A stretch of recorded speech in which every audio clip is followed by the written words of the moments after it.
사랑하는 성도 여러분, 4월 18일 화요일 아침입니다. 하나님의 은혜와 평강이 함께하기를 축복합니다. 좋아요, 구독 꼭 눌러주세요. 우리 천만 성도 큐티하는 그날까지 우리 함께 달려가도록 하겠습니다. 오늘 우리에게 주신 하나님의 말씀은 사무엘하 5장 1절에서 12절까지의 말씀인데요. 우리 함께 12절의 말씀을 같이 읽도록 하겠습니다. 다윗이 여호와께서 자기를 세우사 이스라엘 왕으로 삼으신 것과 그의 백성 이스라엘을 위하여 그 나라를 높이신 것을 알았더라. 아멘. 온 이스라엘의 모든 지파의 사람들이 헤브론으로 몰려들었습니다. 왜냐하면 이제 사울도 죽고요, 이스보셋도 죽고 사울의 세력들이 모두가 다 끝이 났기 때문에 그렇습니다. 그런 상황에서 다윗에게 몰려들 수밖에 없습니다.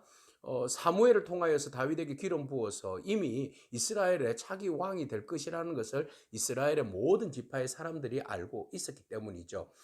자, 이스보셋이 이스라엘의 왕으로 있을 때에 사울의 다음에 아브넬을 통하여서 왕으로 세워졌죠. 호수아비였지만 그때에 다윗은 이미 헤브론에서 왕으로, 이스라엘이 아니라 유다의 왕으로 존재하고 있었습니다. 그곳에서 하나님께서 연단하시고 또 준비시켜 주셔서 7년 6개월이 되었을 때에 이스라엘 전체의 왕으로 하나님께서 세워 주십니다.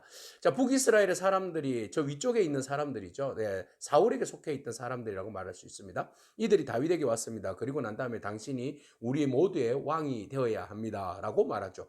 왕이 되어야 할 이유에 대해서 한 세 가지 정도 우리가 들 수 있습니다. 하나는 당신은 우리의 골육이기 때문에 그렇습니다. 이런 이야기입니다. 그러니까 우리가 남이가 이 말이죠. 우리는 남이 아니다. 그래서 당신과 우리는 남이 아니기 때문에 당신이 우리들도 다스려 주셔야 됩니다. 라고 말하는 겁니다.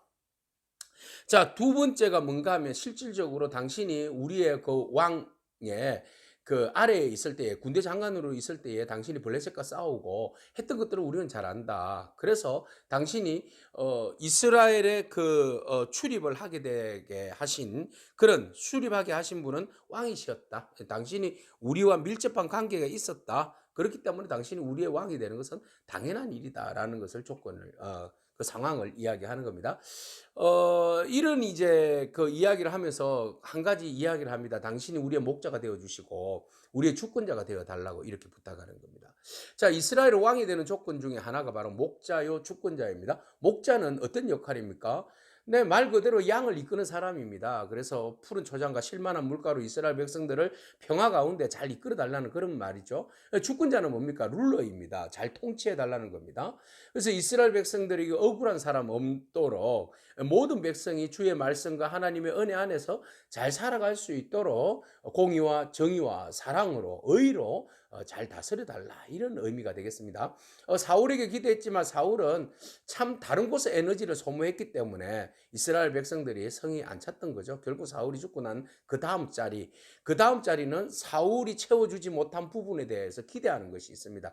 항상 정권이 바뀔 때 새로운 대통령과 새로운 왕을 뽑는 데는 그만한 이유가 있습니다. 왜요? 앞에 있는 왕이나 정권이 제대로 채워지지 못한 부분에 대해서 이 사람은 그것을 채워줄 거야 하는 기대감이 있는 거죠. 다윗에게도 사울이 채워주지 못한 부분에 대해서 당신이 우리의 목자가 되어주고 주권자가 되어서 왕으로 우리를 잘 다스려 달라고 그렇게 이제 부탁을 합니다. 자, 이렇게 해서 사울의 사람들이 헤브론에 있는 그 사람들과 함께 모여서 이제 이스라엘 전체의 왕으로 다윗을 세우게 되죠. 그리고 다윗에게 기름을 붓습니다.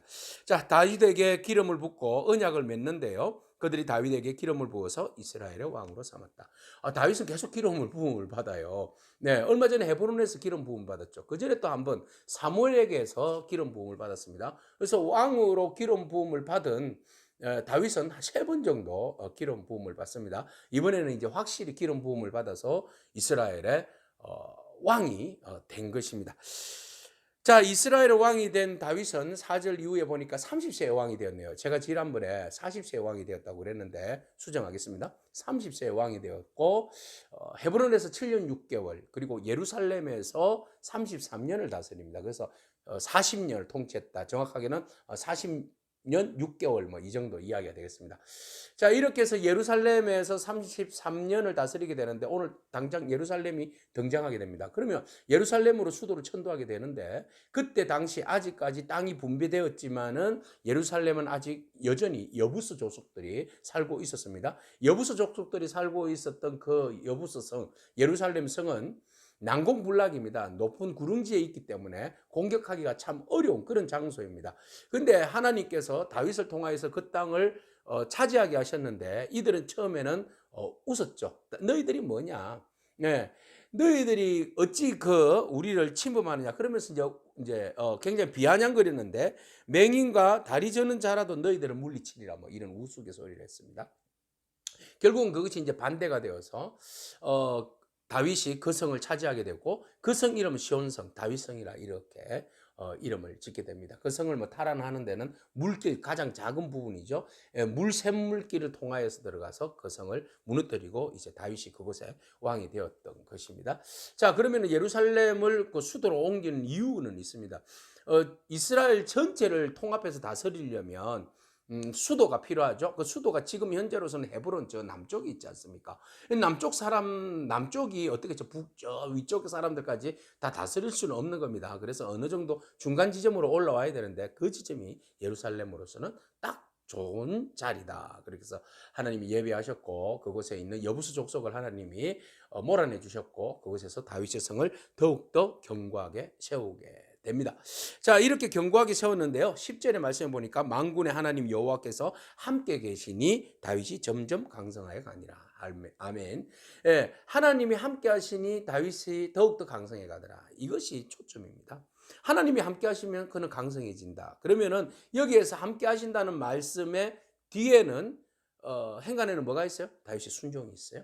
다윗이 하나님 말씀에 순종하였더니 하나님께서 더욱더 그를 강성하게 하시더라. 함께 하시고 이 말씀 아니겠습니까? 사울은 하나님 말씀에 순종하지 아니하니 하나님께서 함께 하시지 아니함으로 그의 나라가 쪼그러들었다. 이렇게 우리가 해석되어집니다. 그래서 여러분 하나님이 함께 하시는 여러분 되기를 바랍니다. 여러분들이 하나님 말씀에 온전히 순종하면 하나님께서 온전히 여러분들을 붙들어 주시고 여러분들 더욱 강하게 하여 주실 줄로 믿습니다. 자, 다윗이 오랜 시간 동안 연단의 시간들을 보냈죠. 자, 다윗이 왕이 됨으로써 이제 7년 6개월 아니 그 전에 이미 어렸을 때에 목동일 때에 사무엘을 통하여서 기름 부어서 네가 앞으로 왕이 될 것이다라는 이야기를 듣고 비전을 안고 살았지 않습니까? 그 비전이 성취되는데 거의 뭐 십수년이 흘렀던 것 같아요. 이 십수년이 흐르는 동안에 다윗은 그 꿈은컨대 그의 현실은 너무나도 혹독한 그런 삶을 살았지 않습니까?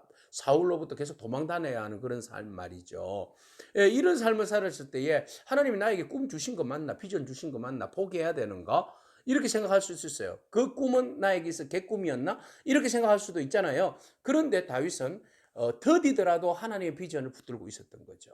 그래서 더디더라도 하나님 비전 붙들고 나아가면 때가 되면 하나님께서 약속하신 언약하신 그 모든 말씀들은 약속들을 성취해 주신다는 것은 다윗은 결국 알게 된 것입니다. 여러분 하나님의 말씀 그대로 믿으시죠? 하나님 말씀 또 우리가 하나님의 비전들 바라보시죠? 그 비전들 바라보면서 우리가 주의 일들을 감당할 때에 힘들고 어려운 줄 알고 있습니다. 우리 모두가 다 힘들잖아요. 그렇지만 여러분 인내하고 참기를 축복합니다. 우리가 인내하고 참으면 조금 더디더라도 하나님 분명히 우리에게 참 좋으신 하나님, 성실하신 하나님, 신실하신 하나님께서 우리에게 좋은 것을 응답해 주실 줄로 믿습니다. 우리에게 주어진 일들 믿음으로 순종하면서 나가는 저와 여러분이기를 축복합니다.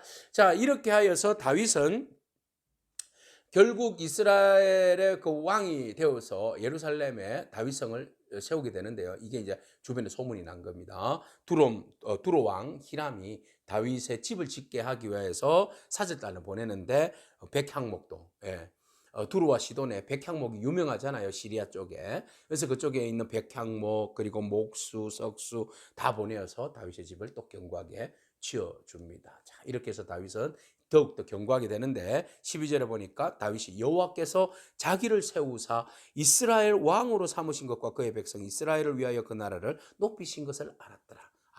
이 모든 정황들을 쭉 살펴보니까 하나님이 나를 세우셨구나. 내가 나를 세운 게 아닙니다. 하나님께서 나를 세우시고 나를 이스라엘 왕으로 삼아주시고 나를 통하여서 하나님의 백성을 다스리게 하셨구나. 하나님이 하나님의 나라 이스라엘 나라를 하나님이 또 이렇게 세우시고 높이시는구나 라는 전적인 하나님의 주권에 대하여서 감사하며 나가는 모습을 보게 됩니다. 절대로 권력에 올랐다고 해서 권자에 올랐다고 해서 교만하지 않는 다윗의 모습, 이 모든 것이 은혜였어. 하나님의 은혜였어. 네, 이렇게 고백하고 있습니다. 오늘 여러분들의 모든 상황들 가운데 이 모든 것이 하나님의 은혜인 줄로 믿고 감사하기를 축복합니다. 하나님은 여러분들을 축복하시고 여러분들과 함께 하시고 여러분들을 더욱 강성케 하여 주실 줄로 믿습니다. 오랜 시간 인내하고 참았더니 하나님께서 약속을 이루어서 다윗을 왕으로 세우셨던 것처럼 여러분 하나님 비전 포기하지 않고 붙들고 나아가면 주님께서 그것을 이루어 주실 줄로 믿습니다. 그 주님 바라보면서 승리하기를 축복합니다. 아멘. 기도하겠습니다. 하나님 감사합니다. 하나님이 함께 하시는 온 이스라엘 왕 다윗을 바라봅니다. 하나님, 주님의 때가 더디다고 중간에 포기하고 절망하고 좌절하지 않기를 원합니다. 다윗을 바라보면서 끝까지 하나님의 뜻을 구하고 인간의 감정과 인간의 생각으로 판단하고 그 일을 저지르는 것이 아니라 오직 주의 뜻을 바라보고 인내하고 오직 말씀과 진리 안에서 순종하며 주의 길을 걸었더니 주께서 그를 높이시고 그와 함께 하시고 그를 강성케 하여 주신 줄로 믿습니다. 모든 것이 하나님의 은혜였음을 고백하는 다윗처럼 우리의 삶 가운데 주님 축복하여 주옵소서. 예수님의 귀하신 이름으로 기도합니다. 아멘. 오늘도 믿음으로 승리하기를 축복합니다. 아멘.